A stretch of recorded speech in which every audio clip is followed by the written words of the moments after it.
감정을 잘 소화해내는 법. 사람은 누구나 화를 낼 수 있다.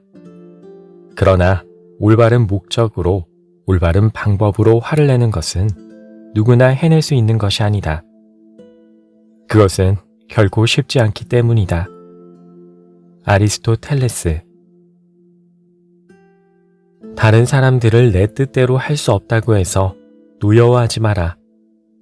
당신 자신도 바라는 대로 만들 수 없다. 토마스 아켄피스. 화가 날 때는 말도 행동도 모두 자제해야 한다. 피타고라스. 분노와 어리석은 행동은 나란히 길을 걷는다.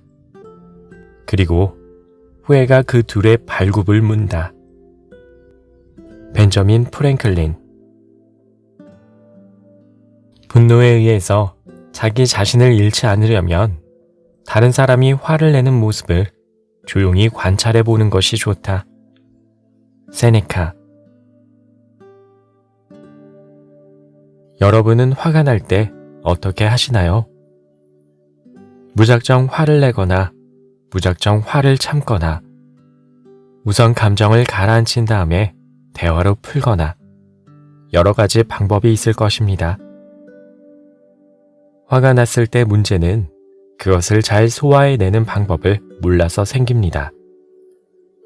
무작정 화를 냈다간 일도 관계도 모두 그르치는 손해를 볼 수 있습니다. 참기만 한다고 해서 풀리는 것도 아닙니다. 화는 그냥 숨겨두면 안 됩니다. 무시해서도 안 되고요. 찬찬히 잘 살펴보고 적극적으로 풀어야 합니다. 화는 일종의 숙제입니다.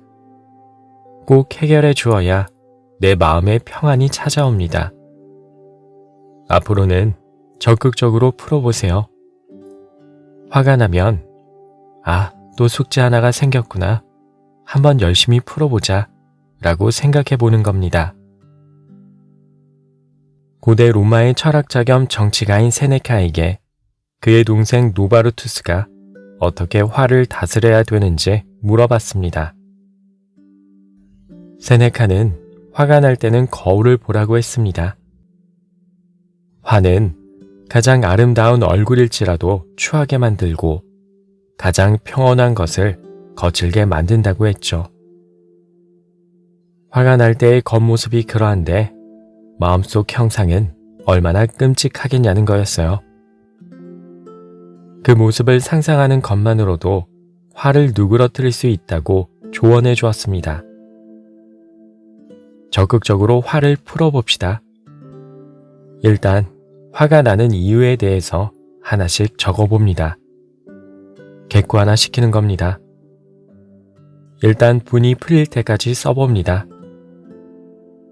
어느 정도 분이 풀렸으면 어떻게 했으면 좋을까 그 해결책을 적어보는 겁니다. 이유 옆에 또 그만큼의 해결책을 적어봅니다.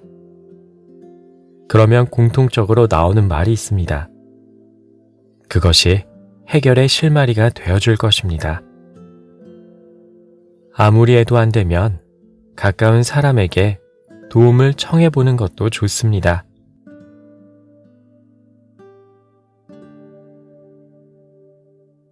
몸과 마음을 재충전하는 시간. 내가 80세가 되기까지 원기왕성하게 하루도 쉬지 않고 연구를 계속할 수 있는 비결이란 다른 것이 아니다. 나는 쓸데없는 일로 나를 피로하게 만들지 않았다. 앉을 수 있는 곳에서는 앉고 누울 수 있는 곳에서는 누워서 쉬었다. 쓸데없이 몸을 일으키거나 서 있지 않았다. 에디슨. 적당하게 일하고 좀 더 느긋하게 쉬어라. 현명한 사람은 느긋하게 인생을 보냄으로써 진정한 행복을 누리는 것이다. 발타자르 그라시안. 근로는 매일을 풍부하게 하며 휴식은 피곤한 나날을 더욱 가치 있게 한다.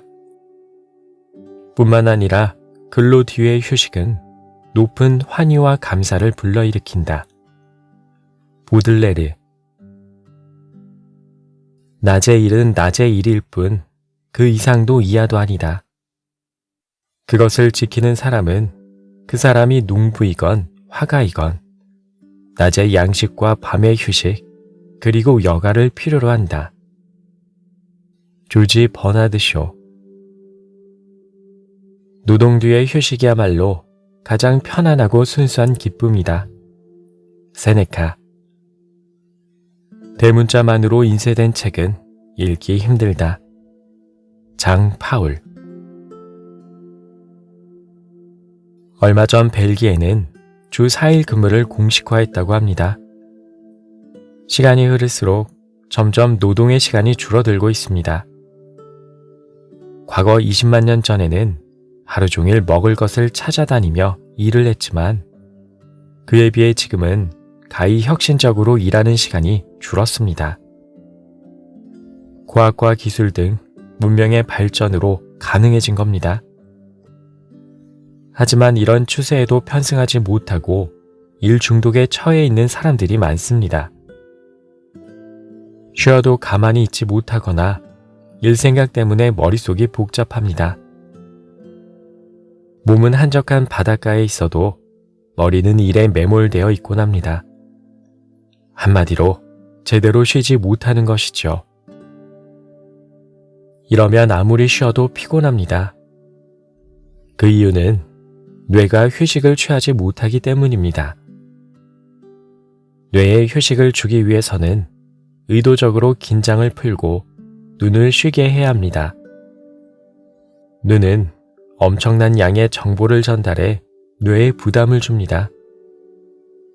따라서 눈을 감고 정보를 차단하여 뇌를 쉬게 해주는 게 좋습니다. 휴식을 통해 창의적인 아이디어를 얻을 수 있습니다. 몰입한다고 아이디어가 나오지 않거든요. 쉬다가 어느 순간 아이디어가 툭 하고 나옵니다. 에디슨도 그랬습니다.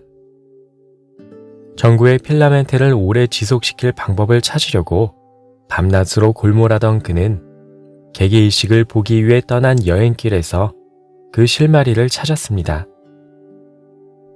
낚시를 하던 중에 본 대나무가 그것이었습니다. 그리고 그는 탄화된 대나무 필라멘트를 만들어서 1200시간 동안 불을 밝히는 전구를 만들었습니다.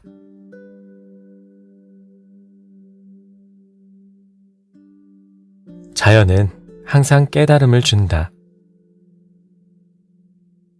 씨앗 몇 개만 뿌리고도 트럭 한 대분의 호박을 얻을 수 있다.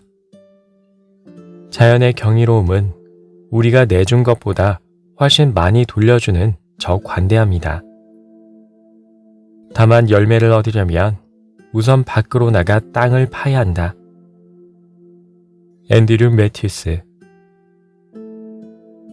만일 우리가 자연계 속에서 더욱더 자연을 느낄 수 있는 것을 연구하고 자연의 법칙을 따라 행동한다면 그것이 우리 인간들에게는 얼마나 즐거운 일이겠는가. 윌리엄 펜. 산과 강은 좋은 이웃이다. 제이 허버트.